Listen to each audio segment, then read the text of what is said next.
Salut les marques, salut les smarts, salut le peuple de Catch-Up. Bienvenue à vous. Et oui, j'évolue, je tente des nouveaux trucs, je dis vous maintenant.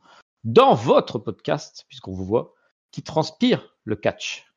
Chaque semaine, l'immense équipe de Catch-Up, tous ces chroniqueurs passent au crible tous les shows de la WWE.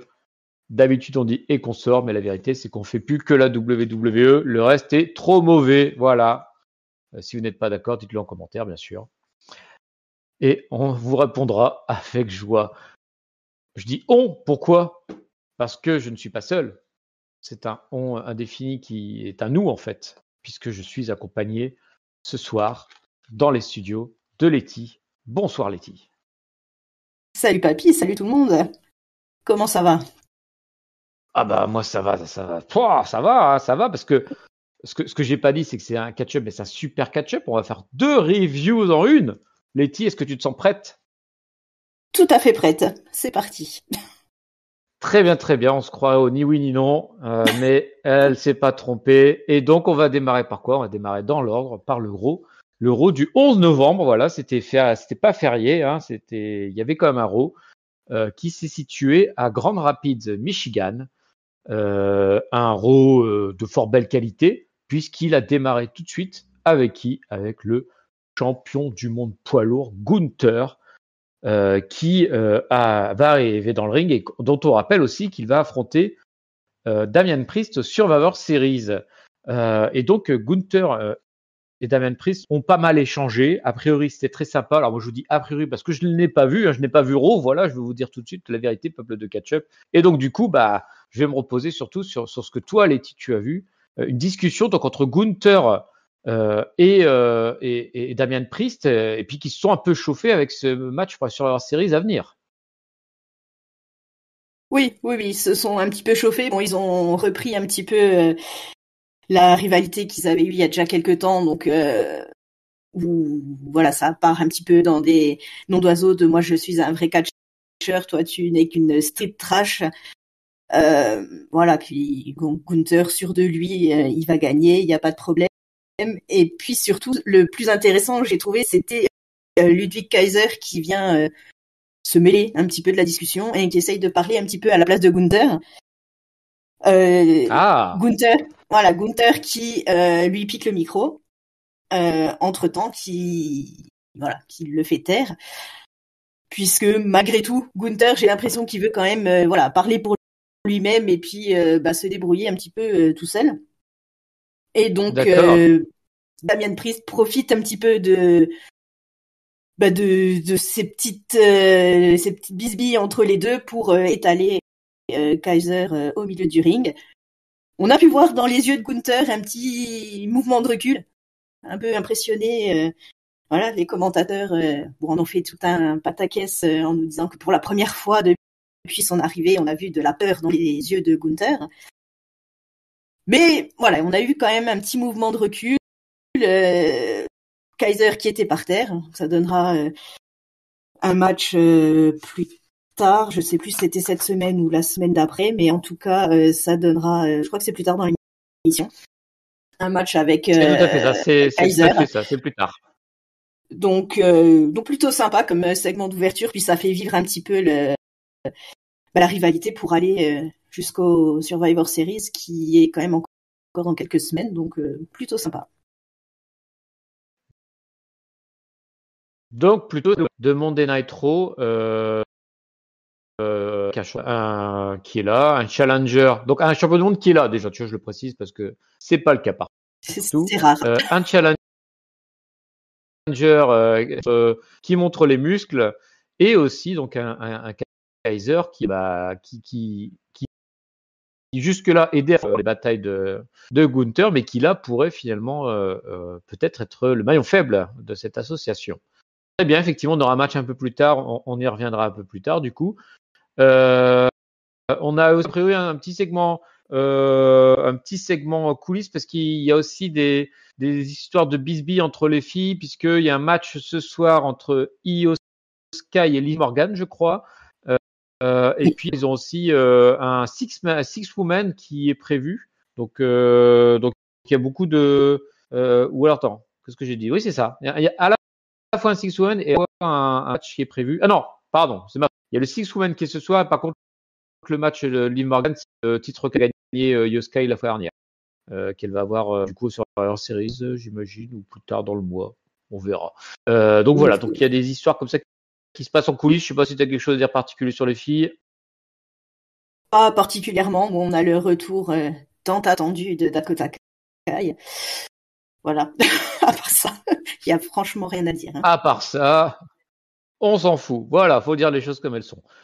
Il y a aussi Ludé qui est qui en coule et ça se chamaille finalement entre Butch et Kofi Kingston, si j'ai bien compris. Et Woods, bah il y a toujours des distensions un peu entre Woods et Kofi Kingston, puisque je vois que Woods a abandonné un peu Kofi en lui disant bonne chance. Donc c'est un peu compliqué. Puis visiblement, Hart trouve qu'il tourne autour de cette histoire, qui reste Ouais. un fidèle ami de Kofi Kingston. Oui, c'est ça. Il y a toujours un peu la dissension entre les deux New Day. Et surtout, donc, ça avait commencé par Kingston qui parlait avec Ertrus, Xavier Woods qui venait un petit peu, D'accord. voilà, se mêler de la conversation, et Pete Dunne qui est passé par là. Et on avait vu, je crois que c'était la semaine dernière ou la semaine d'avant, Ertrus qui, fidèle à lui-même, voilà, se baladait dans le couloir et avait croisé Pete Dunne en lui disant alors Butch, comment ça va? Donc on sait qu'il adore ce surnom, il ne supporte plus, donc ils sont un petit peu en froid.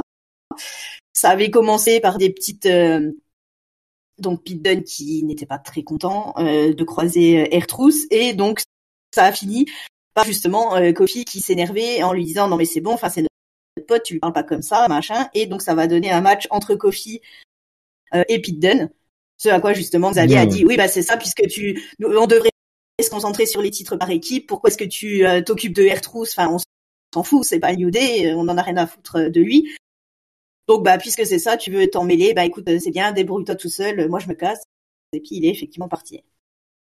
D'accord, très bien. Je Voilà. comprends mieux effectivement le contexte. Et puis, alors on va emballer tout de suite parce que là pour le coup on est sur une micro-feud de low card.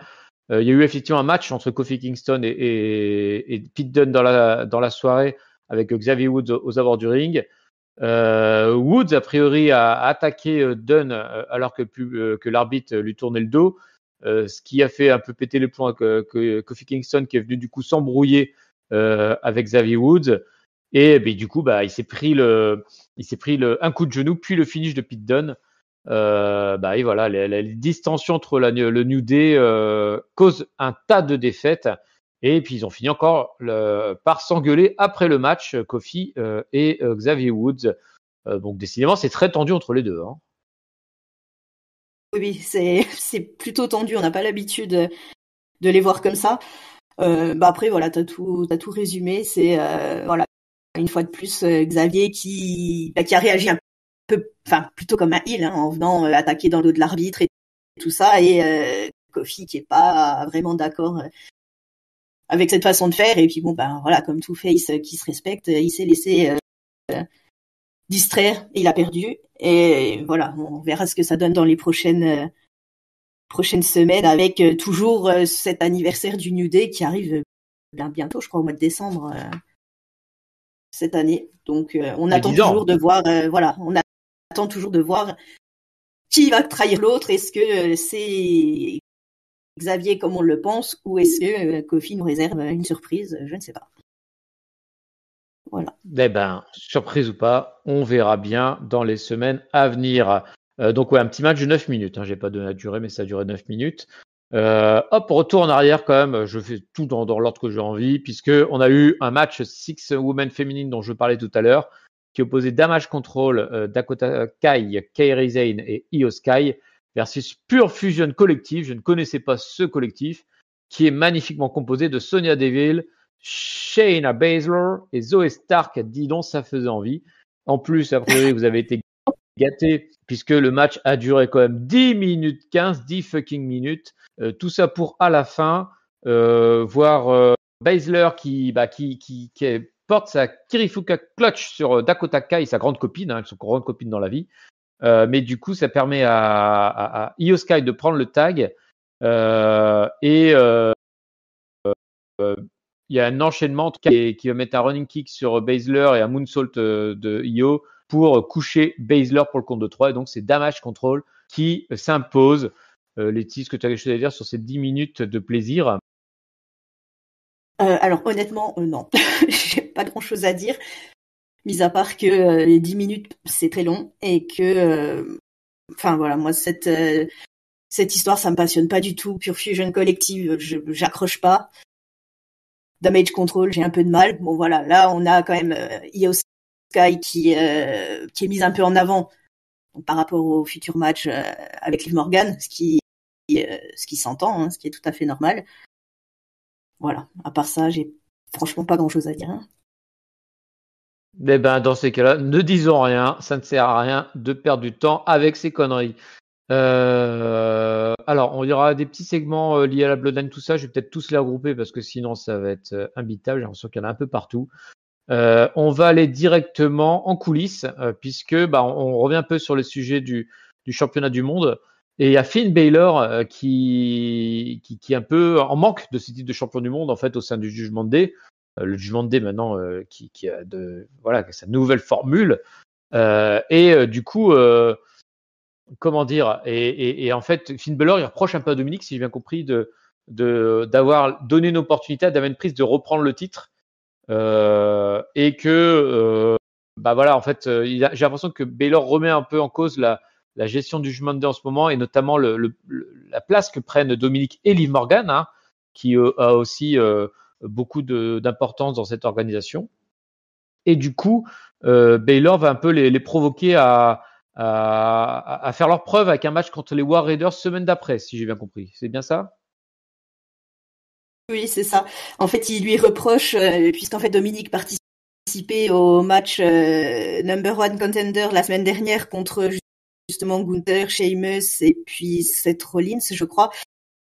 Et donc c'est lui qui a pris le pin contre Damien Priest. Donc il lui reproche justement de pas avoir réussi à faire ce qu'il disait, puisque Dominique nous disait que c'était un chemin facile et qu'il allait évidemment pouvoir affronter Gunther. Voilà, Dominique se voit toujours un peu plus puissant qu'il ne l'est. Et je pense qu'il y a beaucoup de frustration du côté de Finn Balor, puisque même s'il nous avait bassiné avec son histoire de il n'y a pas de chef dans le Judgment Day, au moment de la séparation, on avait bien vu qu'il essayait quand même de grappiller un petit peu cette place-là. Depuis qu'ils ont perdu les titres par équipe, c'est encore plus compliqué. Il leur reproche un peu justement de se concentrer sur Liv Morgan, sur son titre. Elle a ramené Raquel Rodriguez visiblement sans demander vraiment l'avis à qui que ce soit. Et voilà, il est un peu frustré, donc il demande à Dominique et Carlito du coup de faire leur preuve contre les War Raiders et de leur montrer que le Judgment Day est toujours là. Voilà. Mais bon. Qu'est-ce qui gêne le plus Finn Balor à ton avis? C'est plus que l'importance du Judgment Day est en train de se déliter en fait dans ce rôle où ils sont de moins en moins importants, de moins en moins pertinents, ou est-ce que c'est juste lui le fait qu'il est en train de perdre le contrôle totalement de la faction, parce que ça a quand même été un des alors ça n'a pas été le premier arrivé dans le Judgment Day puisque finalement c'était Damien Priest, hein, qui avait rejoint à l'époque Edge. Mais il était arrivé quand même assez tôt, hein, c'est le plus ancien désormais, Finn Balor du Judgment Day. Et peut-être qu'il se dit qu'il est en train de perdre le contrôle et que il voit le Judgment Day lui échapper peut-être. Oui, je pense qu'il y a un peu de ça. Il y a un peu de ça puisque c'est vrai que le Judgment Day, tant que Damien Priest et Rhea Ripley étaient toujours là, c'est vrai que c'était l'attraction du show en fait. En gros, ce qui se passe à SmackDown avec la Bloodline, tous les 8 segments backstage qu'on a par émission, c'est ce qu'on avait avec le Judgment Day à l'époque, enfin la grande époque, on va dire. Surtout que c'était un show qui durait quand même 3 heures à ce moment-là. On avait parfois tout mis bout à bout, on devait avoir 40 minutes de Judgment Day dans l'émission. Et donc là, il pensait qu'en virant les deux plus anciens et qui prenaient plus la lumière, faut dire quand même ce qui est, il pensait, à mon avis, pouvoir reprendre justement la direction, entre guillemets, et mettre la lumière sur lui-même. et il se rend compte qu'en fait c'est Liv Morgan qui s'est incrusté, qui bouffe toute la lumière, qui bouffe tout le temps d'antenne attribué au Judgment Day, avec Dominique, bon, qui perd un peu d'importance par rapport à, depuis l'arrivée de Raquel Rodriguez, il est quand même un peu moins présent, il est plus, comment dire, quand elle va sur le ring, souvent elle est avec Raquel, Dominique, c'est plus systématique qu'il soit là.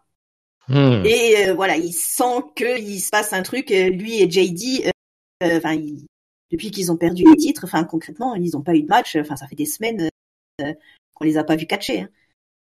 Et D'accord. oui, je pense qu'il y a beaucoup de frustration à ce niveau-là. Ok, bon bah effectivement, ça peut les frustrer. Hein. Ça peut le frustrer. Finn Balor, c'est vrai que JD McDonough, j'avais totalement oublié son existence à ce garçon. Il doit vraiment avoir une vie bien triste. Ok, très bien. Et ben poursuivons un peu. Alors, je continue à prendre le show totalement dans le désordre, mais on va clore un peu le jugement de plus puisqu'on va parler vite fait du match qu'il y a eu entre Damian Priest et Ludwig Kaiser. Un petit match qui du coup aura duré 7 minutes 40. Hein, c'est quasiment le match le plus court de la soirée avec le main event. Et puis qui va se finir clean avec Priest qui va enchaîner clothesline et chokeslam sur Ludwig Kaiser et s'imposer assez proprement. Et puis il y aura un dernier petit face à face au loin entre Priest et Gunther qui n'avait pas du coup accompagné Ludwig Kaiser aux abords du ring, si je comprends bien. C'est bien ça? Oui, c'est ça.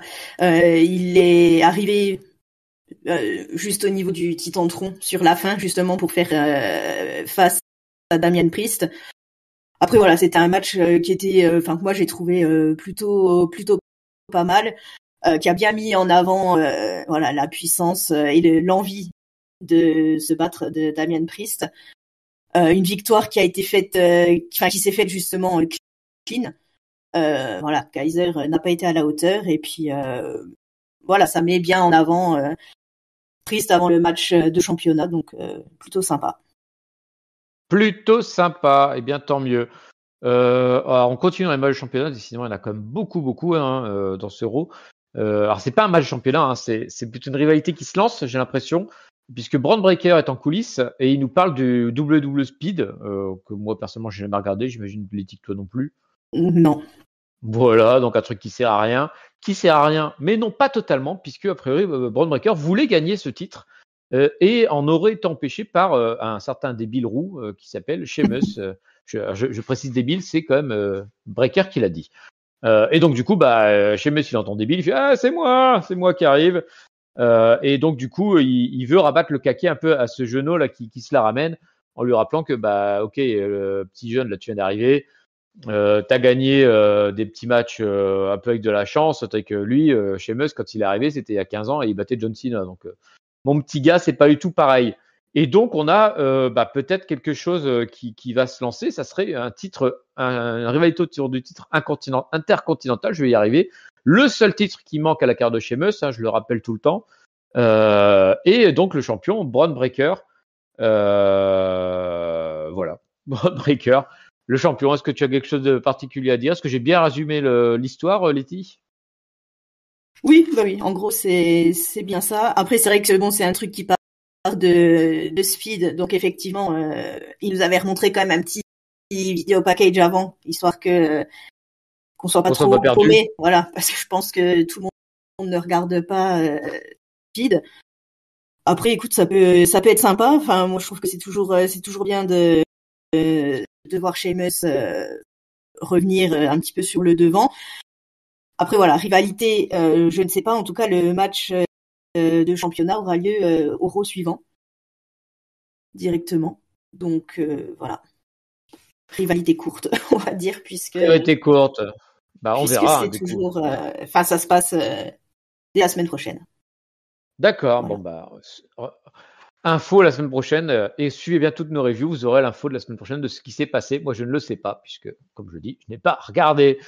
Allez, on va arriver sur un des gros segments. Il y en a un que je cache toujours, hein, c'est sur la Bloodline. On passe. Mais on va aller sur un des gros segments qui est, on peut l'appeler, certains l'appellent la Bloodline de Raw. pas moi, mais certains l'appellent comme ça. C'est le Final Testament. Ah, quel grand groupe! Le groupe de Karen Cross qui croise le Miz en coulisses et après le Miz qui est assez traumatisé et puis qui veut abandonner. Je ne sais pas, est-ce qu'il va abandonner, peut-être abandonner sa carrière, on n'en sait pas. Après, il est traumatisé par les agissements des Weird Six, un autre groupe qu'on pourra aussi appeler la Bloodline des. Non, on va pas avoir rien à les appeler ceux-là. Voilà, n'existe pas. Et donc du coup, le Miz a été capturé, si je comprends bien, par les Wyatt Six, qui l'ont ensuite libéré parce qu'ils en avaient un peu de marre. Et donc, et Cross, lui, par contre, il est en train de menacer le Miz en disant qu'il a un peu foutu la merde entre les Wyatt Six et le Final Testament et qu'il aura dû gérer cette situation. Et donc, le Final Testament amène le Miz sur le ring et le menace fortement. Et là, les Wyatt Six interviennent, alors peut-être pour défendre le Miz, qui finalement avait été leur proie, mais qu'ils avaient libéré. Et alors que les deux clans se font face à face, et bien le Miz attaque Eric Rowan avec une chaise et la baston se lance et le Final Testament détruit les Wyatt Six, si j'ai bien compris les réactions outrées des suiveurs de catch-up. Et Karen Cross se chargeant de achever l'oncle Audi. Et donc une belle branlée pour les Wyatt Six, Letty. Ils sont dead ou pas, tu crois? Je pense que ouais, ça s'enfonce doucement, on va dire. Déjà la dernière fois, je trouvais que voilà, avec leur petit segment vidéo, ça a commencé à perdre une grosse partie de l'intérêt. Mais alors là, cette séquence, ouais, enfin, j'ai trouvé ça vraiment pathétique. En fait, c'était vraiment, en plus, enfin, au niveau du public, il y avait quasiment aucune réaction. Enfin, je veux dire, on n'entendait pas les mouches voler, mais en tout cas, ouais, la foule en a, enfin, plutôt rien à foutre en fait de ce qui se passait. Et voilà, ça s'est passé et voilà, le Miz qui trahit, enfin qui trahit ou pas d'ailleurs, puisqu'on n'a jamais trop compris de quel côté il était. Mais ouais, voilà, ils se sont fait défoncer en vraiment pas longtemps. Enfin, j'ai trouvé qu'il y avait pas ils sont pas défendus quasiment. Enfin, il y avait vraiment pas grand chose à voir et ouais, c'était pathétique. Enfin, moi, j'ai pas du tout aimé cette séquence.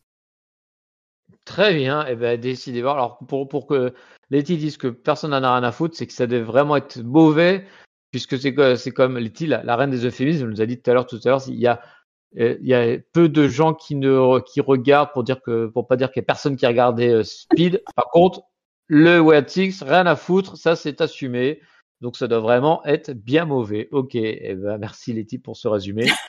Allez, je vais aller sur quelque chose qui t'intéresse plus, puisqu'on va attaquer le grand segment Bloodline. Alors, je reprends depuis le début, puisqu'on a commencé la soirée d'abord avec des discussions entre Bloodline, donc les Original Bloodline, puisque Jey Uso, Sami Zayn étaient en discussion et bientôt rejoint par Jimmy. Et que il y a quand même un peu de tension entre Jimmy et Sami, puisque ils disent qu'ils ont besoin d'un cinquième partenaire et que il est un peu comment dire, il est un peu surpris de l'attitude de Sami Zayn en fait. Donc du coup ils sont tous en train de discuter à ce sujet-là. Jay pense que de toute façon ils ne recruteront personne puisque ils se sont fait tellement d'ennemis qu'ils ne trouveront personne. Zayn propose d'aller chercher quelqu'un. Jimmy a des doutes. Alors surtout si je dis des bêtises, n'hésite pas à me couper les tiges. Je vais essayer d'enchaîner un peu parce que ça s'est fait en plein de petits bouts. Ensuite, on a un bout Sami Zayn qui va aller chercher qui va aller chercher Bronson Reed, c'est ça? Ou attends, je comprends pas. Ah non, il va chercher Seth Rollins. Seth Rollins, pardon. Seth Rollins, oui, parce qu'il y a je m'embrouille parce qu'il y a des petites bisbilles aussi entre Seth Rollins et Bronson Reed. Et puis d'ailleurs, Bronson Reed va un peu se défier Seth Rollins dans le ring, si j'ai bien compris, en disant que voilà, il a prouvé qu'il était meilleur, Bronson Reed. Mais Seth Rollins, du coup, ça l'énerve. Et voilà, donc il s'embrouille un petit peu. Il a fallu les séparer par les officiels. Zayn va chercher celle proposée et il pense que c'est l'homme qui est adéquat. Et Seth Rollins, bien sûr, répond non, bien sûr, parce qu'il a aucune confiance en Roman Reigns qui risque de l'utiliser. Mais en parallèle, parce que je parlais tout à l'heure de Braun Breaker qui était interviewé et qui s'embrouille avec Sheamus, et Jimmy a essayé de dragouiller un peu Braun Breaker, si j'ai bien compris, puisqu'il dit j'aimerais bien qu'on se parle un peu, mon gars et tout. Donc voilà, donc chacun est en train de tenter de recruter des gars. Et on a et ça va se finir ce segment à Raw par Seth Rollins qui est de nouveau interviewé en coulisses, et cette fois-ci c'est Solo Sikoa qui va aller le voir en lui disant bah attends, vu que tu détestes Roman Reigns, j'ai une solution pour toi dans ces cas-là.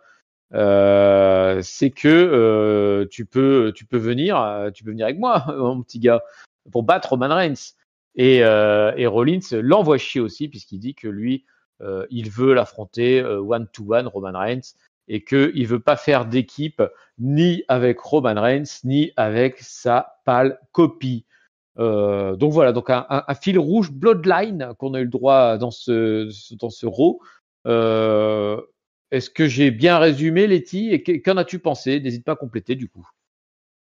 Oui, bah, c'était bien résumé. Après, c'est vrai qu'avec la Bloodline, c'est compliqué de tout détailler dans la mesure où ils sont effectivement partout et dans tous les shows et tout le temps. Donc, qu'est-ce qui s'est passé à Raw, qu'est-ce qui s'est passé à SmackDown? Parfois, c'est un peu compliqué de On s'embrouille, on s'embrouille. Mais oui, après, voilà, ils sont en train de chercher un cinquième membre. Ça, après, il y a toujours le débat de était-il nécessaire de chercher un cinquième membre d'un côté comme de l'autre? À titre personnel, je pense que non.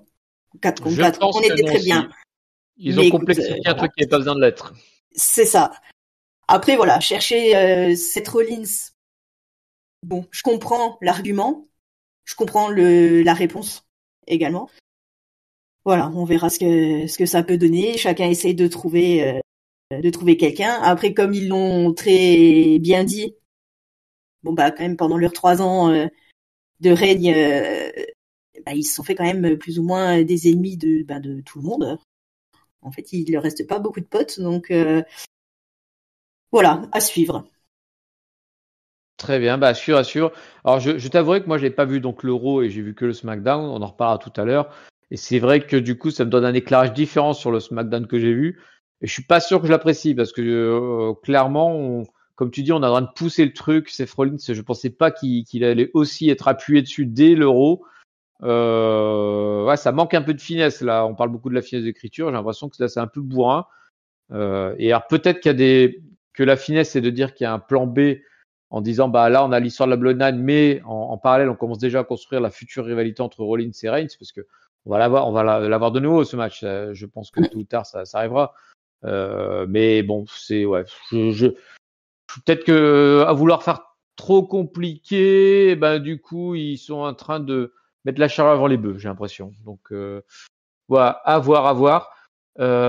Mais ce n'est pas ce qui a conclu ce Raw, puisque je t'ai gardé le meilleur pour la fin, Letty, puisqu'on a eu un main event de championnat du monde. Et oui, championnat du monde à ce Monday Night Raw historique, puisque les ceintures tag team féminines étaient défendues pour un match entre les championnes, donc Bianca Belair et Jade Carglass, versus Liv Morgan et Raquel Rodriguez, donc sa binôme dont tu parlais si bien tout à l'heure. A priori, un match qui a été un peu perturbé par l'arrivée de Nia Jax et Tiffany Stratton en fin de match, qui vont tenter de distraire les championnes. Mais Naomi va intervenir pour interrompre Tiffany Stratton. Et alors que Liv Morgan prend le dessus après avoir éliminé Naomi, voilà, Jake Cargill lui met une grosse patate et Belair finit le travail avec un KOD pour conserver le titre. Segment qui se poursuivra par une grosse baston in-ring puisque Nia Jax du coup va aller tabasser les championnes. Io Sky va venir aider les championnes d'ailleurs pour repousser Nia Jax. Et donc, du coup, elle est repoussée hors du ring avec une association entre Naomi, Sky, Io Sky, Jade Carglass et Bianca Belair qui vont célébrer toutes les quatre ensemble au sein du ring. Et si je peux ajouter un dernier point, c'est la durée du match, bien sûr. 7 minutes 30, le match le plus court de la soirée. Letty, qu'en as-tu pensé de cette fin d'Euro? Après, le fait qu'il y ait un match de championnat, j'ai trouvé que c'était plutôt logique, on va dire. Ça explique au moins en partie ce qui s'était passé les semaines d'avant et qu'on comprenait pas forcément. Donc le fait qu'il y ait eu le match, c'était très bien. Bon, il y avait Bianca et Jade avec qui j'ai toujours un peu de mal, mais bon, au moins, voilà, ils ont remis un petit peu leur titre en jeu. J'ai trouvé que c'était un gros match de Liv Morgan. Voilà, c'est pas forcément une catcheuse que j'apprécie plus que ça, mais là, je trouve qu'au niveau de ce match-là, elle a franchement assuré. Donc à ce niveau-là, c'était plutôt pas mal. D'accord. Après, toutes les interventions et les bagarres post-match et tout ça, voilà, à part comprendre qu'on veut nous faire bouffer absolument une rivalité pour nous créer un Wargames féminin sur lequel il n'y a aucune histoire et aucun intérêt de base. Donc là, on va essayer de nous monter un petit truc vite fait, entre guillemets, en nous trouvant les gentils contre les méchantes sur les deux shows, puisque visiblement, ils n'ont pas assez pour en faire un que Raw ou que SmackDown. Je suis un peu partagée sur ce truc-là, parce que autant le côté égalité, entre guillemets, il y a un match masculin, il y a un match féminin, je suis plutôt pour, mais quand c'est amené intelligemment, qu'on travaille une histoire, qu'on travaille un truc pendant quelques semaines, enfin, ils avaient le temps de monter quelque chose depuis cet été, depuis septembre, ils avaient le temps de lancer des rivalités autres que juste un truc qu'ils vont nous faire en 3 semaines et qui n'aura aucun intérêt derrière. Du coup, là, je suis un petit peu plus partagée et du coup, j'ai un peu de mal à me mettre dans le truc et à avoir l'intérêt, puisque moi, un Wargames, autant dans le cas de la Bloodline, enfin, des Bloodlines, je trouve que c'est plus que justifié, puisque là, on est quand même dans un niveau d'agressivité et d'intensité dans l'histoire qui justifie d'avoir une stipulation aussi intense. Autant là, bon, ils l'ont pas annoncé, mais on sait très bien où ça va amener, comme par hasard, elles sont 4 contre 4. Voilà, on sait très bien où ça va arriver, donc là, je suis un peu plus mitigée et pas hyper passionnée par le truc. Eh bien, Letty, je te rejoins 100% là-dessus. Même si je n'ai pas eu ce rôle, j'ai quand même mon double cri de gueule là-dessus à ce sujet, puisque à la fois, je trouve dommage de faire des rivalités à cheval sur les shows, à titre perso. Je trouve ça très dommage, puisque finalement, ça veut dire que le show que tu regardes, le weekly que tu regardes, il suffit pas lui-même. Et ça, j'ai toujours trouvé ça pourri quand c'est dans le cadre du cinéma ou du 7e art, de tout ce que vous voulez, des séries, ou quand tu dois voir un film, faut que tu aies vu la série avant pour comprendre. Et ben là, c'est pareil. Quand tu dois regarder Raw, faut que tu aies vu SmackDown et inversement pour comprendre. Je trouve ça très moyen. Et mon deuxième cri de gueule, voilà, c'est bien sûr le fait qu'on nous fasse un wargame là-dessus, quoi. C'est autant, alors je reprends un terme cher à Giscal, qui est que le wargame masculin est très organique, puisque, alors, sur 4 personnages, en tout cas, il est très organique, puisqu'on a une bloodline nouvelle de 4 versus une bloodline ancienne de 4. Ils ont été rajoutés le 5e, c'est débile. Mais bon, voilà, hein, on va pas reparler dessus. Mais le reste, c'est organique. Il y avait déjà des clans qui existaient. Là, pour les filles, c'est clairement, on a besoin de 5 nanas. Bah,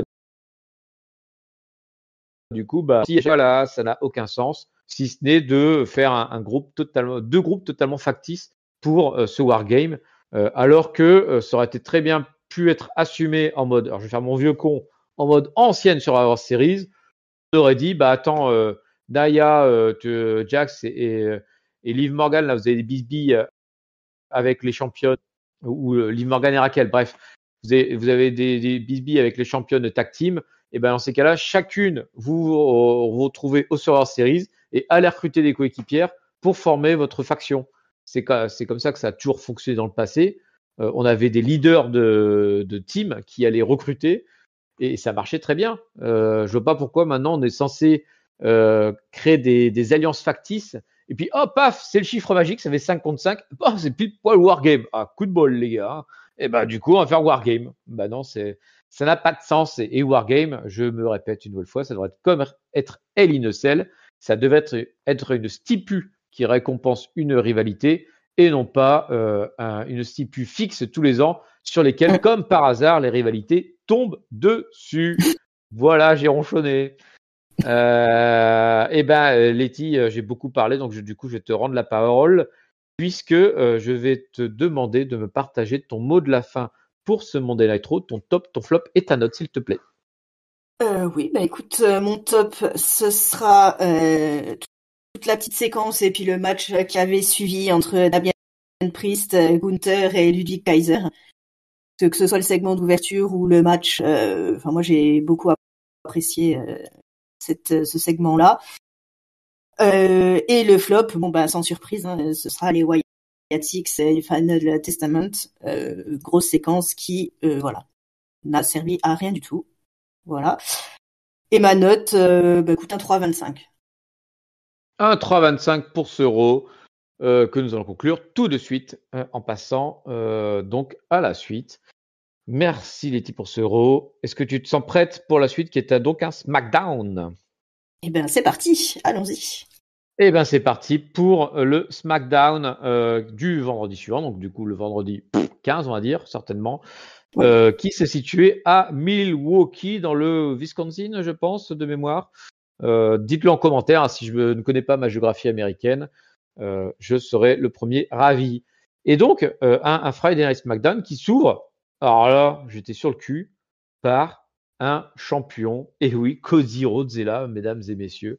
Cody Rhodes va lancer la soirée, va aller dans le ring, alors wow, comme d'habitude là, et va appeler Kevin Owens. Ah bah oui, hein, voilà, à force de glander, il a quand même compris que il y avait un sujet avec un certain Kevin Owens. Donc du coup, il appelle Kevin Owens. Et là, bah, c'est pas Kevin Owens qui vient, c'est Nick Aldis. Nick Aldis qui va dire oh là là, mon Cody.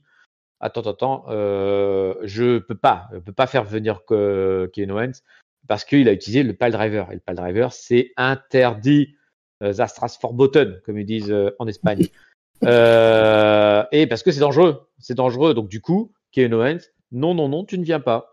Tu es puni, tu restes chez toi, tu n'as pas le droit de venir. Cody dit non, mais t'es gentil, mon petit Nick Aldis, mais le pognon, Kevin Owens, il en a rien à faire, ça sert à rien de le suspendre. Le mec qui roule en Lamborghini, c'est pas parce que tu vas lui faire une semaine de prise sur le salaire que ça va le perturber.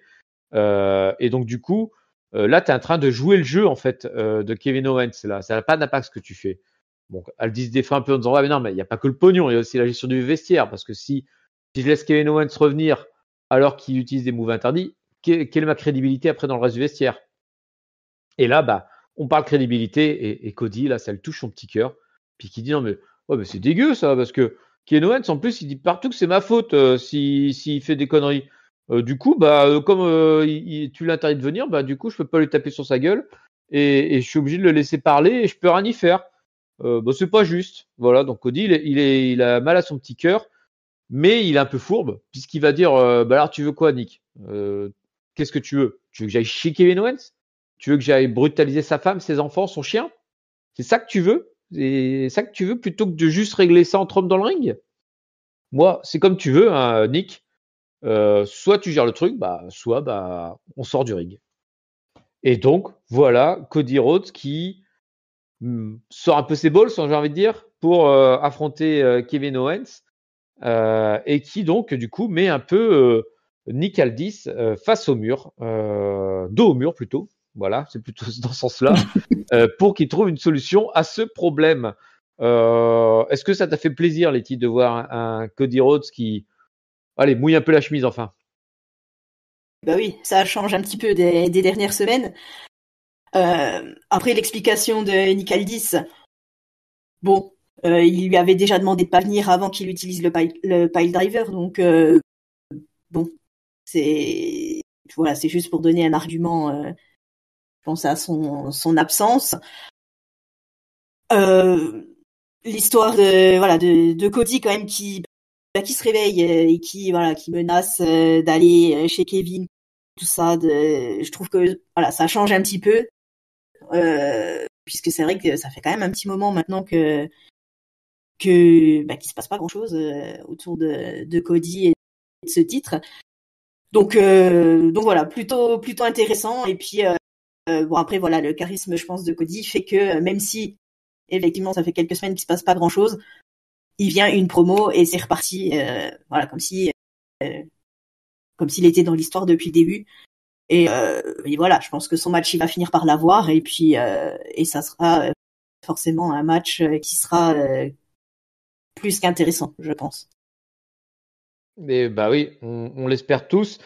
En tout cas, quelqu'un qui n'était pas d'accord avec nous, c'était Kevin Owens. Bon, je vais sauter un peu dans le temps parce que c'est un segment qui n'aura pas d'impact sur le reste du show. Puisque en fait, Kevin Owens va nous faire sa spéciale, le postage de vidéo en réponse. Et lui, il n'est pas d'accord. Hein. Il trouve qu'au contraire, que notre ami Cody Rhodes, là, il a encore fait sa diva, là, il a encore fait sa méga star, puisque quand Kevin Owens veut travailler, Nick Aldis lui dit t'as pas le droit de venir. Par contre, quand Cody Rhodes lui dit, eh ben directement, bim, coup de fil de Nick Aldis qui après a appelé Kevin Owens pour lui dire de venir la semaine prochaine. Et donc, Kevin Owens va venir, mais non pas pour faire plaisir à Nick Aldis, mais juste parce que lui, c'est un homme qui respecte son contrat de travail. Voilà, Kevin Owens, dans sa totale, comment on pourrait dire ça, hypocrisie, mais qui nous fait plaisir à voir parce que voilà, moi j'aime les hommes qui respectent leur contrat de travail. J'espère que toi aussi, Letty. Oui, bah, forcément. Et puis, bah, écoute, du coup, on sait qui va être là, donc ça donne encore plus envie de voir le prochain SmackDown, puisque ça va forcément partir en cacahuète. Hein. Ah bah espérons là, espérons qu'ils vont pas juste cueillir des fleurs et qu'ils vont vraiment y aller quoi. Hein. Ok, bon allez, on passe sur cette rivalité qui n'évoluera pas plus ce soir. Je vais pas faire de fil rouge Bloodline parce que malheureusement, cette fois-ci, c'est tellement briqué avec le reste que du coup, je pourrais pas gérer le reste sinon. Puis donc du coup, on va démarrer tout de suite avec Sami et Jay qui sont encore une fois en train de papoter dans le couloir et qui c'est qui arrive, c'est Jimmy, voilà, un rebelote de Raw, décidément. Et puis qu'est-ce qu'ils font? Bah ils cherchent un cinquième gars. Et puis comme à Raw, Sami dit qu'il a une idée. Et puis du coup, Sami va partir chercher quelqu'un. Voilà, bon donc segment rebelote de Raw. Je ne vais pas te donner ton avis, Letty, puisqu'il n'y a pas grand-chose à dire là-dessus, j'imagine. Et on va directement passer à la suite, puisque on a le début d'un tournoi. Un tournoi pour le titre US féminin, avec un premier round en mode de triple threat. Donc on aura 4 triple threat féminins qui vont chacun déboucher sur des demi-finales, puis une finale pour désigner la nouvelle championne US. Et donc, on a aussi la confirmation que ça sera un titre SmackDown, puisque je ne sais pas si ça fait gaffe Letty, mais l'ensemble des 12 participantes, du coup, voilà, je sais faire mes maths encore de tête, étaient toutes issues de SmackDown ou alors affiliées, puisqu'on aura notamment, comment elle s'appelle ça, Carmen Electra Lopez, là, qui va participer au tournoi.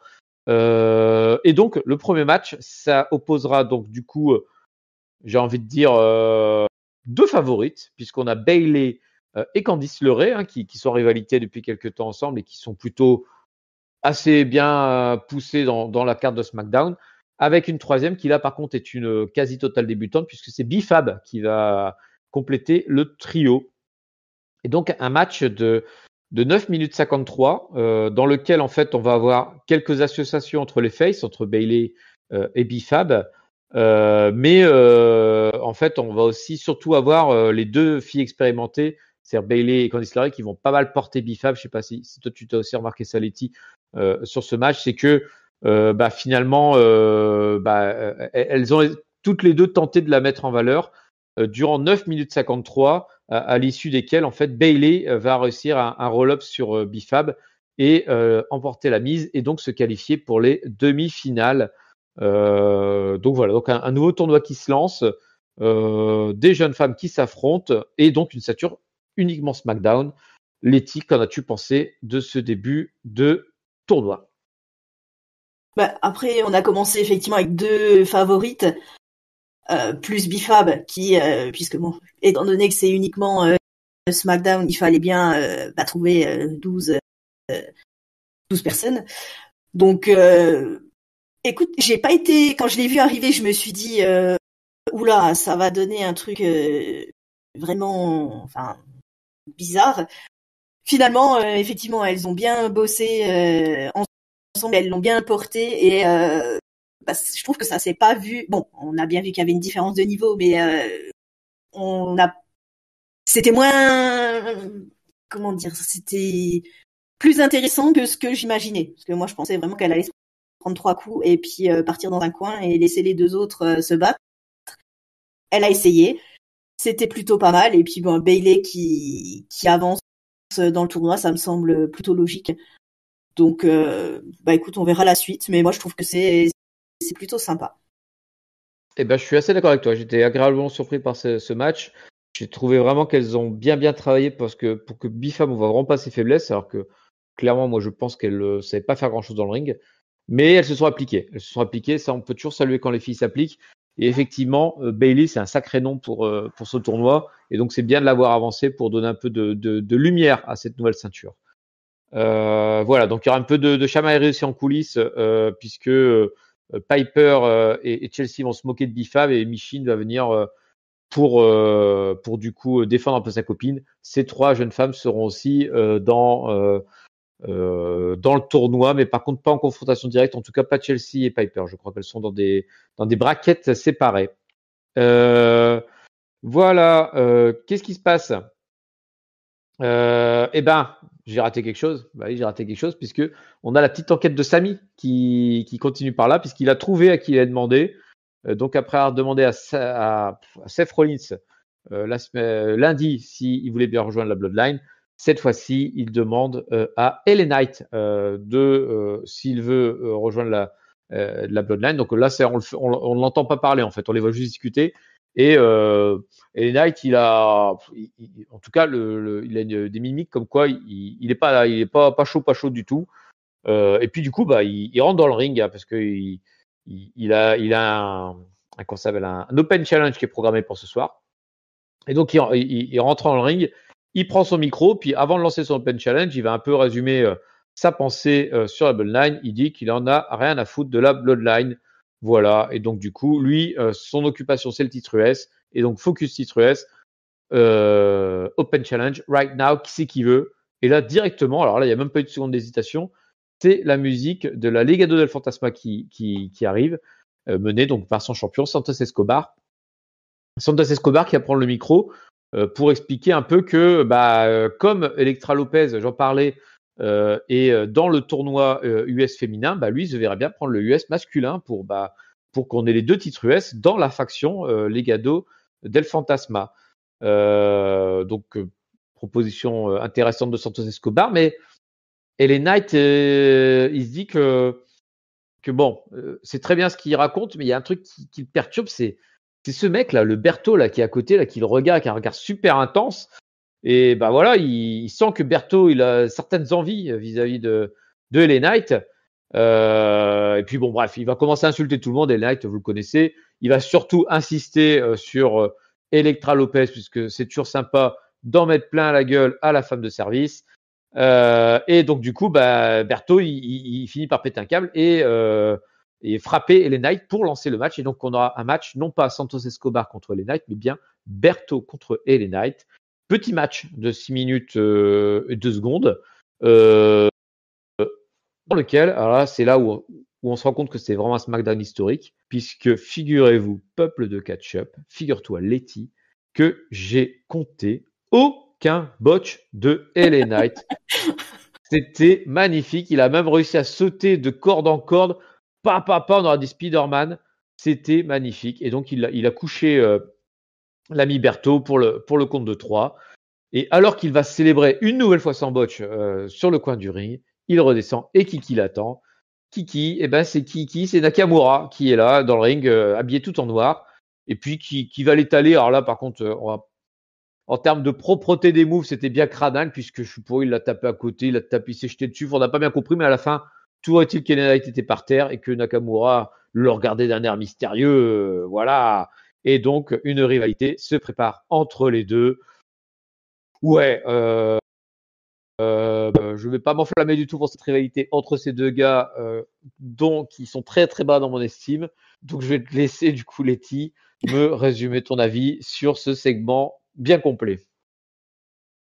Bah, je trouve que c'est plutôt sympa les Open Challenge. Enfin, moi j'aime bien quand les champions ils ont envie de se battre et qu'ils attendent pas 5 semaines entre chaque défense. Donc ça déjà j'ai trouvé que c'était pas mal. Après, ce qui était bien aussi, c'est que qu'on mette un peu Escobar de côté, enfin qu'il s'occupe un peu plus des deux autres, puisque il est arrivé sur de lui, voilà, c'est moi le chef, c'est moi qui vais avoir le match. Et le fait que LA Knight s'adresse plutôt à l'autre, j'ai trouvé ça plutôt pas mal, puisqu'on voyait un peu quand même la frustration dans le regard, et il y a eu quand même deux trois tombées, voilà, où Knight s'est relevé, mais un petit peu au dernier moment, et on voyait bien le côté, mais non, mais il peut pas gagner, alors que c'est quand même son pote, voilà, on voyait bien qu'il était pas très content, donc bon, je me dis pourquoi pas. Voilà, je pensais que ça continuerait un peu plus là-dessus, sur d'autres matchs avec pourquoi pas Angel ou des choses comme ça. Bon, le retour de Nakamura me fait penser que c'était plutôt un one shot et qu'on s'oriente plutôt sur une rivalité avec Nakamura. Bon, sur son dernier run, c'est pas un secret, j'appréciais pas forcément ce qu'il faisait, donc j'attends de voir. Là, pour le coup, c'était une surprise. Là-dessus, au moins, ils ont réussi leur coup. Est-ce que c'était une bonne surprise? Voilà, je suis pas sûre, mais je réserve mon avis pour plus tard. Hein. Très bien, et ben je te comprends. J'ai les mêmes réserves. Hein. J'ai une réserve, et là je pense qu'on va partir sur quelque chose où tu auras moins de réserves, puisqu'on retrouve la Bloodline. Ah, ça faisait longtemps.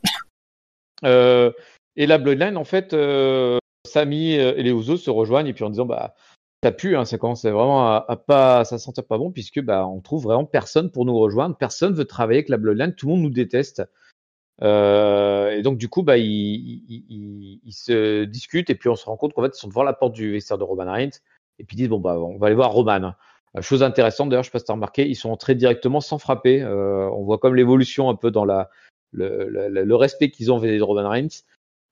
Et ils entrent, ils sont tout seuls. Mais Roman Reigns les rejoint rapidement. Et là, ils sont tous un peu emmerdés. Personne n'ose trop lui dire la vérité, et Sami Zayn se lance en disant non, en fait on a fait les deux shows et personne veut travailler avec la Bloodline. Voilà, on est détesté de partout.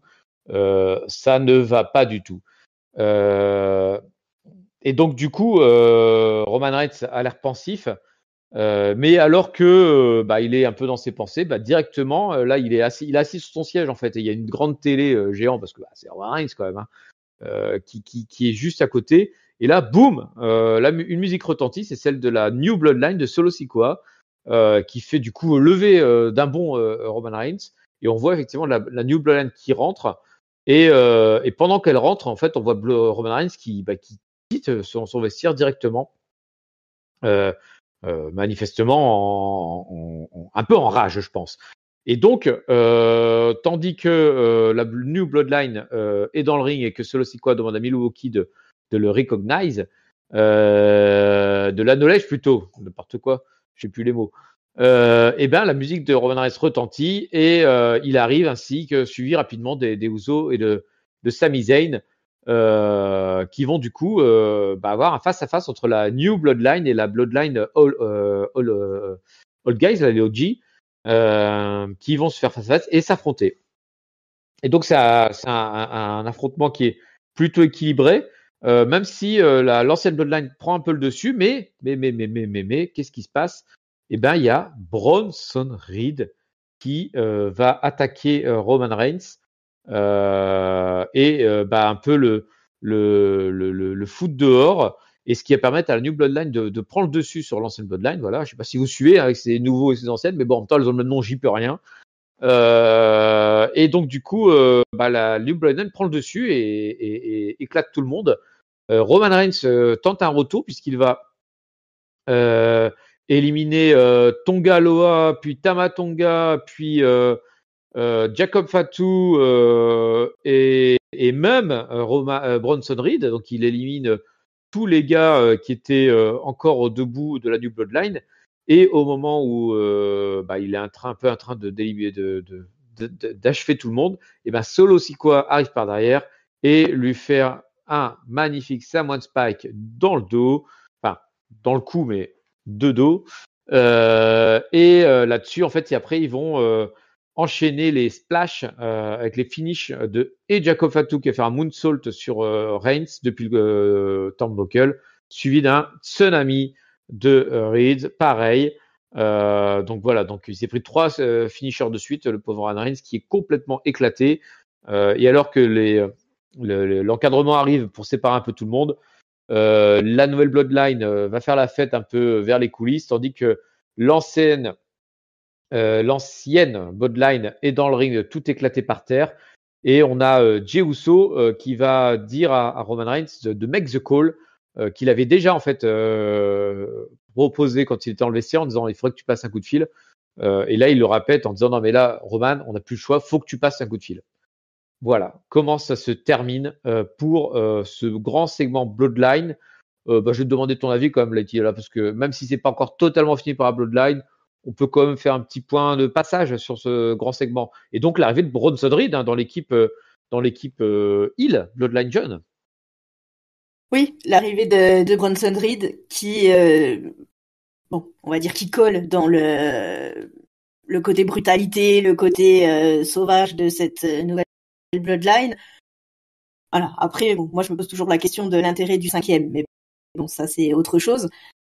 Après voilà, des segments Bloodline qui sont toujours, je trouve, écrits quasi parfaitement, voire parfaitement. La petite discussion en loge, toujours la recherche du 5e membre et le fait aussi que Roman Reigns réalise un petit peu qu'effectivement il est un petit peu tout seul quand même. La bagarre qui forcément en a découlé, parfait. Voilà, l'intensité qui monte de semaine en semaine. On va avoir un Wargames qui va vraiment être plus qu'explosif. Et voilà, l'arrivée du 5e, où voilà, je me dis que, comme dit, ça colle, on va dire, le personnage colle avec le reste de cette nouvelle Bloodline. Après, voilà, je me dis, est-ce que c'est pas une façon détournée d'imposer en fait Seth Rollins de l'autre côté, puisqu'étant donné qu'ils sont en rivalité, on n'a pas la réponse pour l'instant, mais bon, ça semble quand même s'orienter fortement dans ce sens-là. Bon, moi je suis toujours un peu perplexe à ce niveau-là, puisque je pense qu'il y avait vraiment pas besoin de rajouter plus de monde. Mais bon, Bronson Reed, comme dit, colle parfaitement, et je pense que ça, qu'il va s'intégrer, qui va bien s'intégrer dans cette équipe. Oui, effectivement, on va dire, il a une bonne tête pour s'intégrer à cette équipe, et puis il a aussi un peu j'ai des Caraïbes, c'est que tous les Caraïbes, comment ça s'appelle ça? Vu qu'il est australien. Oui. Australien, ouais, donc c'est comme pas. C'est un mec des îles, voilà. C'est n'importe quoi. Comme Pete Dunne d'ailleurs, que c'est un gars des îles, tant qu'on y est, vous inquiétez pas. Comme Shinsuke Nakamura, tout à fait. Oui, et d'ailleurs, du coup, et toi, tu penses que c'est qui, alors, du coup, à qui doit make le call? Parce que là, on a quand même bien insisté sur le coup de fil que doit passer Roman Reigns. Moi, je pensais Seth Rollins, du coup, comme tu dis, par logique, Bronson Reed égale Seth Rollins. Mais est-ce que toi, tu pensais à quelqu'un d'autre? Sur le coup, non. Bon, après, une fois qu'on a vu la fin de l'émission, ça paraissait évident, ça paraissait logique que c'était de cette personne-là dont on parlera plus tard. Après, moi, effectivement, je pensais vraiment qu'il lui disait appelle, mais je pensais vraiment que c'était Seth Rollins, pour le coup. Et oui, pas de spoiler, on vous dit pas Voilà. qui est-ce qu'on va appeler, on vous dit pas, vous attendez bien la fin de la review pour savoir qui l'a appelé. On vous le dira à la fin de la review, c'est The Rock. Vous verrez bien qui il a appelé ou pas d'ailleurs. Hein, je ne vous dis rien. Voilà, vous verrez, vous n'avez qu'à rester. Et bon, en attendant, hein, pour vous tenir jusque là, on va avoir quelques petits segments, quelques petits matchs aussi. Puisqu'on va avoir 2 matchs de championnat, parce que oui, hein, faut pas oublier que c'était une soirée de championnat comme à Raw.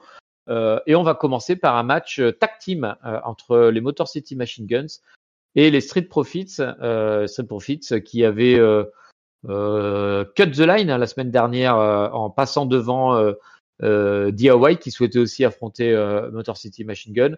Et du coup, bah, il y a la vengeance, hein, puisque au bout de 12 minutes 09 d'un match plutôt sympathique, hein, entre deux équipes qui sont vraiment très sympas. Enfin voilà, c'est deux équipes à la fois spectaculaires puis qui sont aussi bien rodées.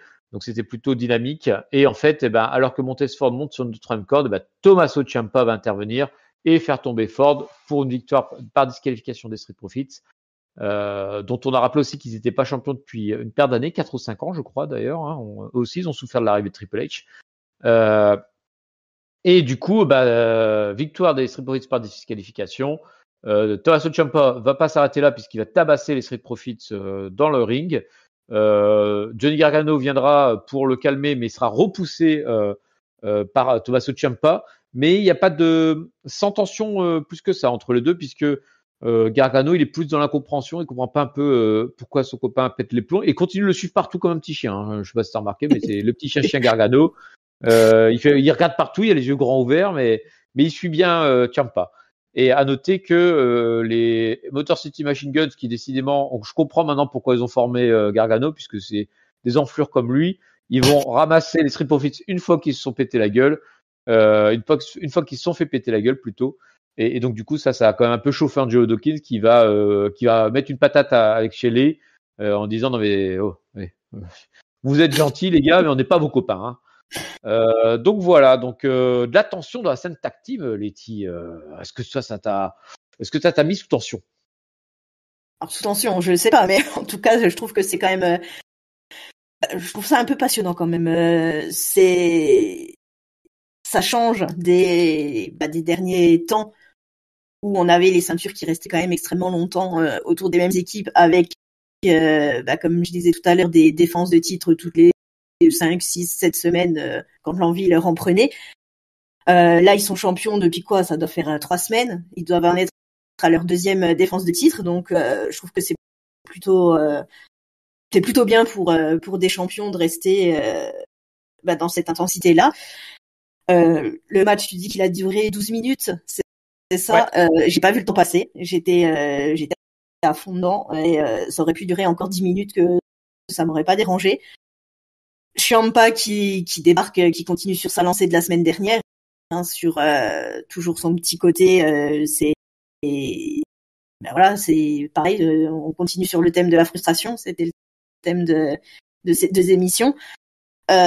Qui veut sa place, qui veut sa chance pour le titre, qui s'en prend quand même à son partenaire. Bon, s'il veut les titres par équipe, il a intérêt quand même si Gargano le suit quand même partout, de ménager un peu son partenaire, puisque c'est tout le principe des titres tag team. S'il est tout seul, ça lui servira pas à grand chose.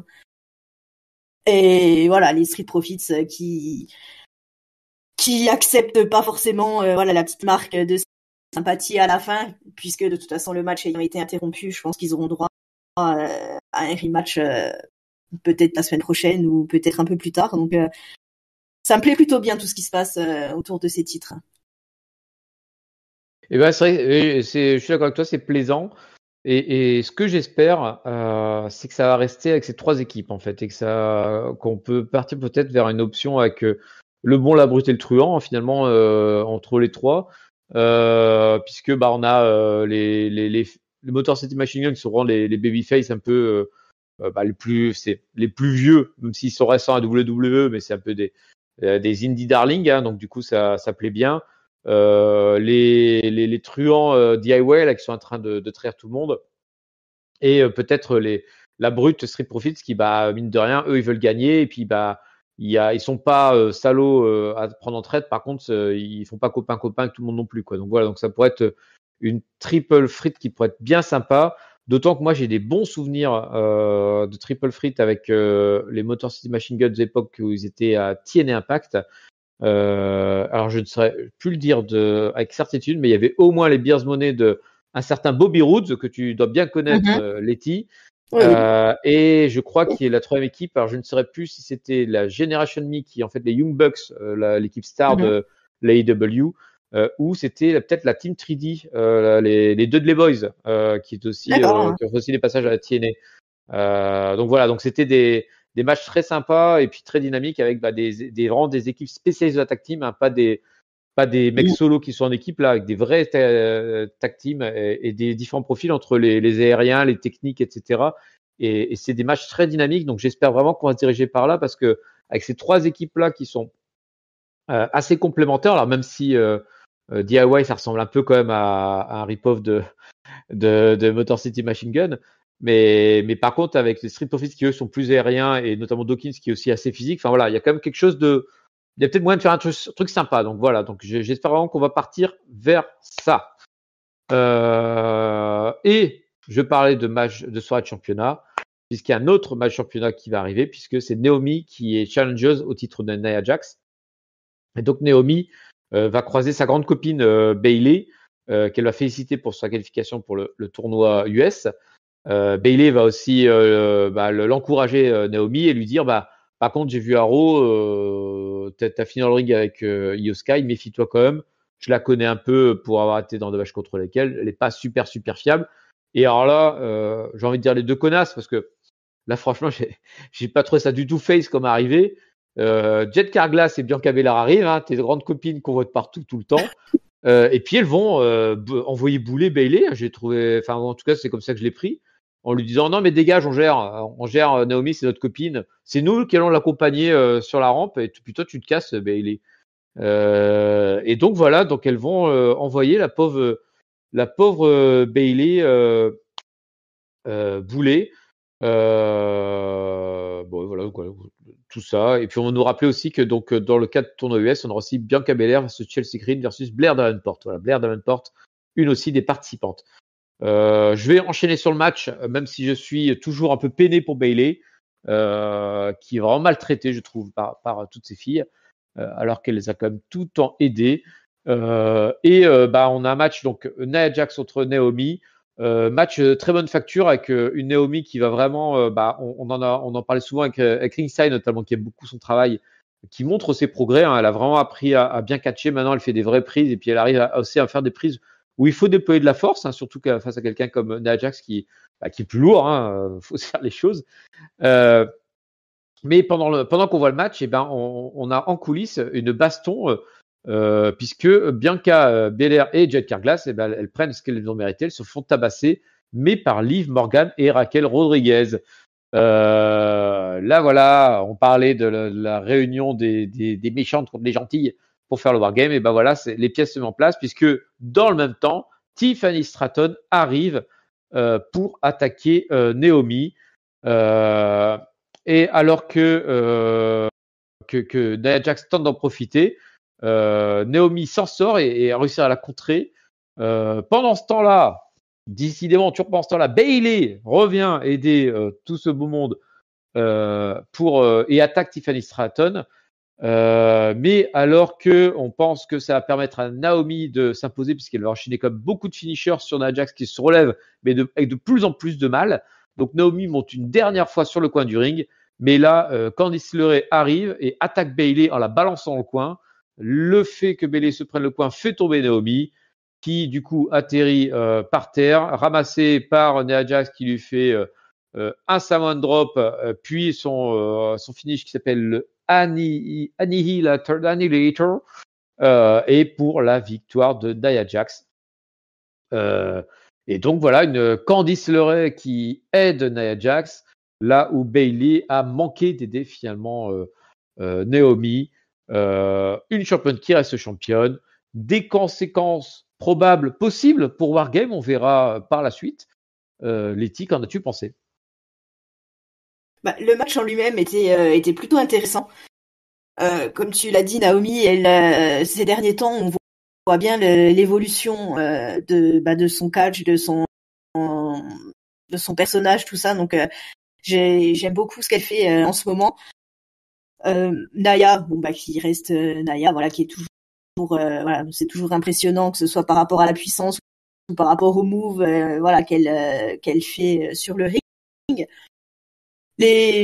Après, voilà, tout ce qu'on disait tout à l'heure, il faut bien monter une histoire pour les Wargames, donc voilà, les petites attaques qu'il y a par derrière qui déstabilisent l'une puis l'autre, les petites interventions, que ce soit de Bayley, de Tiffany, de Candice, de un petit peu tout le monde. J'étais un peu moins fan. J'aurais préféré un match un peu plus clean, mais bon, écoute, ça reste sympa. Naomi, je me faisais pas trop d'illusions sur sa victoire, mais en tout cas, elle est sur la bonne voie pour la suite. Peut-être pas dans l'immédiat, mais dans quelques mois ou un an, je la vois bien quand même rester un peu sur le devant de la scène. Donc voilà, plutôt sympa. Et puis voilà, on va dire que voir Bianca et Jade par terre, écoute, ça me fait bien plaisir. Donc voilà. Elles étaient pas sympas, hein. Moi, j'ai pas aimé ce qu'elles ont fait à Bayley. Non, c'était un peu, ouais, elles étaient un peu suffisantes. C'est bon, casse-toi, on n'a pas besoin de toi. Et alors, elle dit ça, et au final, c'est comme Bayley qui vient essayer d'aider Naomi, là où elles ont merdé. Enfin, franchement, c'est totalement, c'est pas sympa du tout ce qu'elles ont fait, hein. Et la pauvre Bayley, c'est vraiment la bonne pomme de l'histoire, hein, parce que elle se fait envoyer bouler par tout le monde, elle vient quand même aider, elle se fait tabasser. Enfin, moi, ça m'a fait mal à mon petit cœur pour Bayley, quand même, hein. Mais bon, voilà, ce sera mon cri de cœur, ce sera Bayley, je vous le dis tout de suite. Mais le show n'est pas terminé. Alors là, vraiment pas. Il reste 30 secondes de show. Et dans ces 30 secondes, qu'est-ce qui se passe? Eh ben, on a Roman Reigns qui est assis sur son fauteuil. Voilà, qui se dit, tiens, je vais écouter Jay, je vais passer un coup de fil.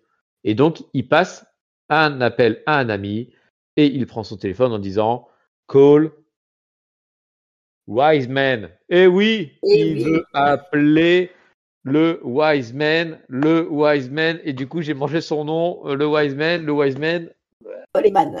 Paul Heyman, bien sûr. Oh là là là là, c'est tellement longtemps qu'on l'a pas vu que j'ai totalement oublié son nom. Il veut appeler Paul Heyman. Ah, ça fait plaisir parce que Paul Heyman va certainement lui donner des bons conseils. Et oui, et son conseil c'est quoi? Eh ben, tenez-vous bien, son conseil c'est, non, c'est que le numéro n'est plus attribué. Ah oui. Aïe, aïe, aïe, aïe, aïe, aïe, aïe, aïe, aïe. Et oui, la célèbre voix du désolé, ce numéro n'est plus attribué. Tentez d'appeler un autre numéro. Et Roman Reigns, là, on sent que ça lui a mis un coup là. Là, dans son regard, on sent tout le désespoir du monde en disant ah purée, je suis dans la méga merde. Et là, rideau, le show se termine. Bon, donc du coup, Letty, je vais pas demander si c'est surprise puisque tu es comme moi, tu avais misé sur quelqu'un d'autre. Mais au moins, qu'est-ce que tu as pensé de ce segment? Voilà, est-ce qu'il est dans la merde? Est-ce que tu étais content de revoir apparaître le Wiseman? Je sais pas. Enfin, apparaître son nom en tout cas. Oui, après je trouve que ça c'est la suite logique. Voilà, la Bloodline originelle qui se reforme, donc évidemment sans le Wiseman ce serait pas la même chose. J'étais surprise puisqu'effectivement moi je m'attendais pas du tout à ce qu'il l'appelle lui. Et voilà, suite à l'annonce donc du numéro non attribué, on a pu lire toute la détresse dans le regard de Roman qui se dit, à mon avis, qu'il est un peu dans la merde. Puis après, ça pose plein de questions. Est-ce qu'il a changé de numéro pour éviter qu'on le rappelle? Est-ce que c'est suite à son téléphone cassé par Solo qu'il a changé ou pas? On ne sait pas. Est-ce qu'ils vont le trouver? Il n'y a plus de batterie peut-être, hein, ça peut arriver. Hein. Est-ce qu'ils vont le trouver? Est-ce que c'est lui qui va venir trouver Roman? Ça pose effectivement énormément de questions. Donc ça reste toujours aussi passionnant et on a toujours aussi hâte de voir la suite. Ouais, exactement. Et on a un Roman Reigns qui quand même, je pense qu'on peut faire son petit résumé là depuis qu'il est revenu. Il est quand même en mode loser, hein, Roman Reigns, parce que la Bloodline, elle se construit malgré lui. Oui, un peu, parce que c'est pas lui qui va chercher les gens, et puis quand il va chercher les gens, il se fait un peu envoyer bouler. Il respecte plus trop son autorité, voire plus du tout. Il a clairement dit qu'il voulait pas de Sami Zayn et pourtant Sami Zayn est dans l'équipe. Là, c'est les autres qui vont chasser pour lui. Et puis, quand il n'y arrive pas, du coup, lui, il a pas de solution du tout. Donc, sa seule solution, c'est d'appeler le Wiseman pour qu'il le trouve pour lui. Il est complètement pris au dépourvu, Roman Reigns. Et puis, en plus, c'est lui qui prend les tombées dans les matchs. Enfin, il est vraiment, vraiment en train de subir là, Roman Reigns. Il est dans un mauvais espace, faut le dire. Un petit peu, on sent le mec un petit peu, oui, qui est un peu au bout du rouleau, qui essaye de revenir, mais qui voit plutôt les événements se dérouler devant ses yeux. Il est plutôt spectateur de ce qui se passe plutôt que vraiment acteur.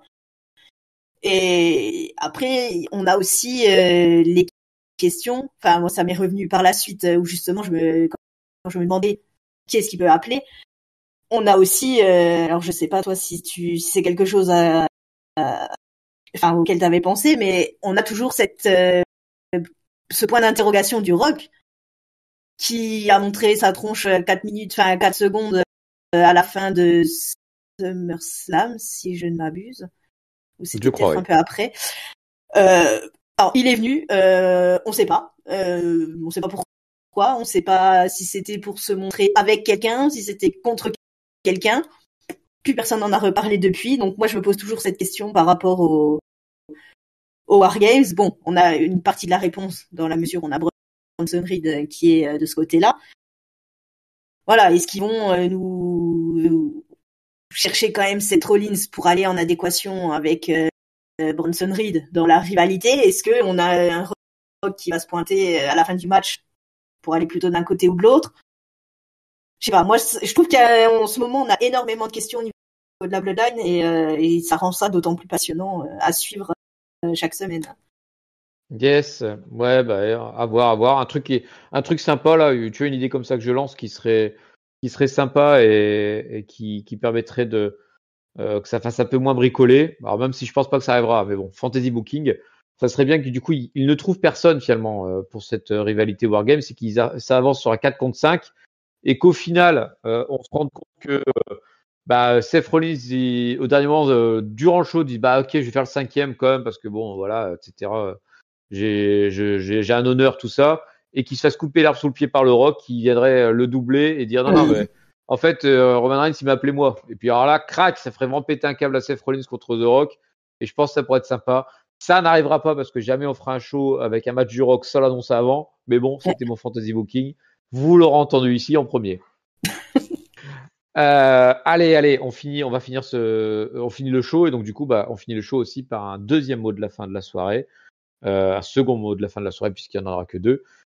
Et donc Letty, je te donne la main de nouveau pour voir ton mot de la fin, ton top, ton flop, ta note sur ce SmackDown. Mon top, je vais le donner à cette bataille entre Bloodline, que ce soit toutes les petites séquences qu'on a à droite à gauche tout le temps, ou la bataille qu'on a eue sur le ring, c'est voilà, je trouve que c'est toujours aussi passionnant. Donc ce sera mon top.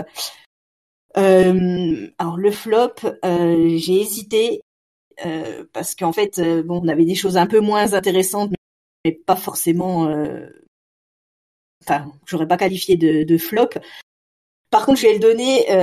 Ça arrive souvent, mais à l'annonceuse de SmackDown, parce que par rapport à LA Knight, en fait, il est arrivé, il nous a fait donc sa petite promo, son petit speech, voilà. Et ensuite, il a dit donc je lance un Open Challenge.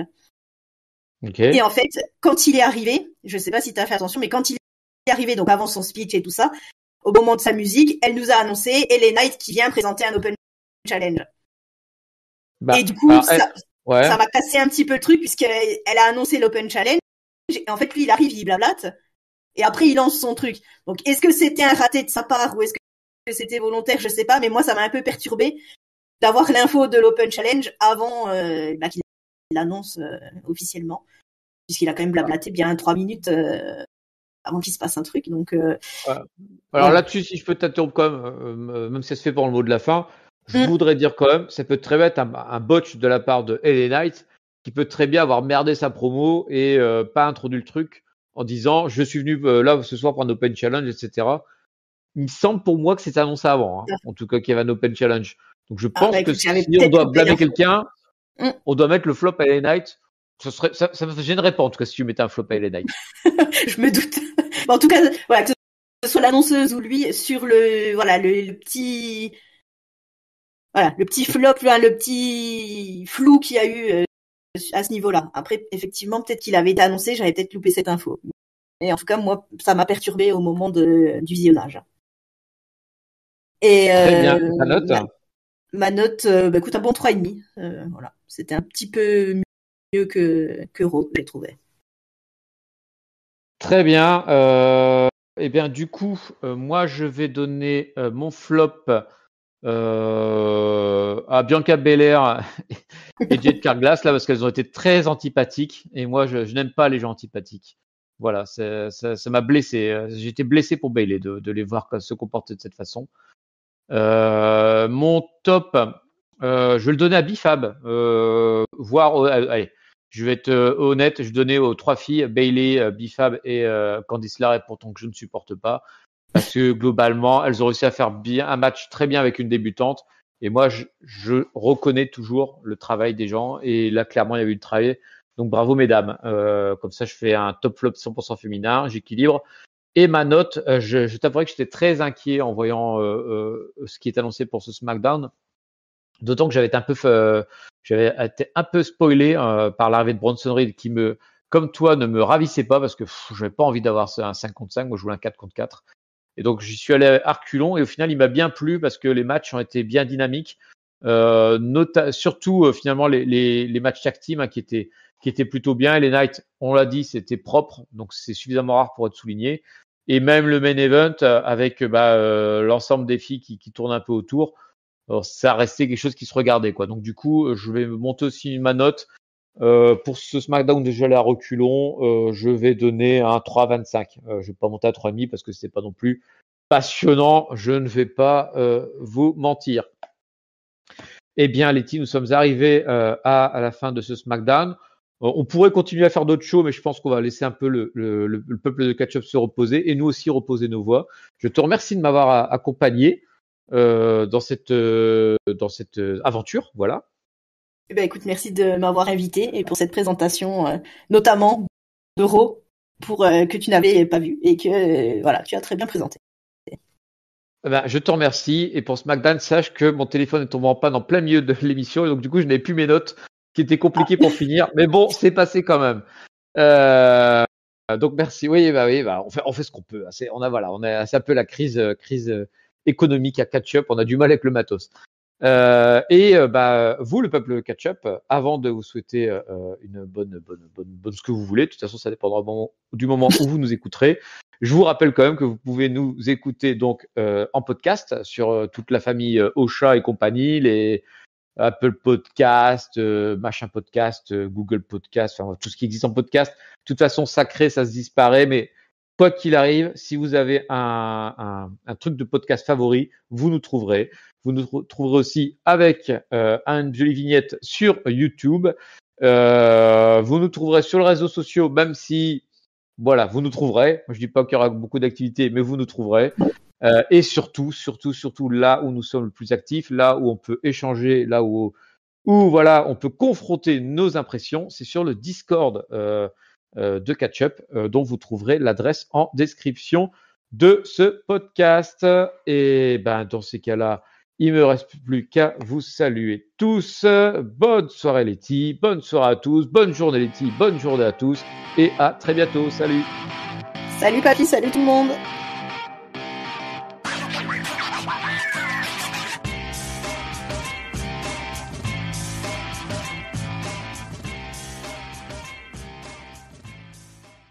La prochaine fois, je pense qu'on devrait faire comme la WWE. En fait, on devrait faire des moitiés de podcasts sur chacun des podcasts. Et il faudrait écouter tous les podcasts pour comprendre l'histoire globale des podcasts.